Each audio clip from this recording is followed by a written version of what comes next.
Cumhurbaşkanımızın Çin'de 2000 yıllık Türk yurdudur. Sincan bölgesinde yaşayan Türklerle ilgili mutlu ve huzurlular cümlesini doğru bulmadım. Ben bugün sığınıyorum. Diyebilsem ki Sayın Cumhurbaşkanım Çin'de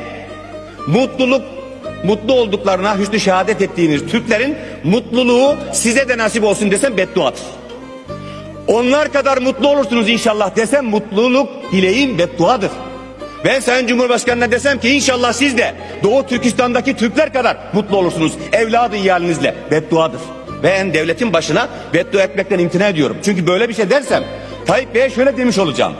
Eğer siz de Doğu Türkistan'daki Türkler gibi mutlu olun dersem şöyle demiş olacağım. Sümeyye'yi alsınlar elinizden. Torunlarınızı kaçırsınlar sizden. Çocuklarınızın canına okusunlar.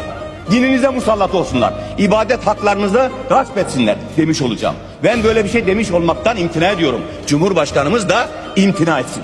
Türkler orada mutludur demek yerine Türk yurdunda feryat figan arş-ı âlâ yıktı diyeceksiniz. Öyle demek zorundasınız. 35 milyon Türk orada dini imanı çoluğu çocuğu izzeti çiğnenerek mücadele ediyor. Biz vatan terk edecek insanlar değiliz. Vatan terk etmek Türk'ün tabiatına hiç uymuyor.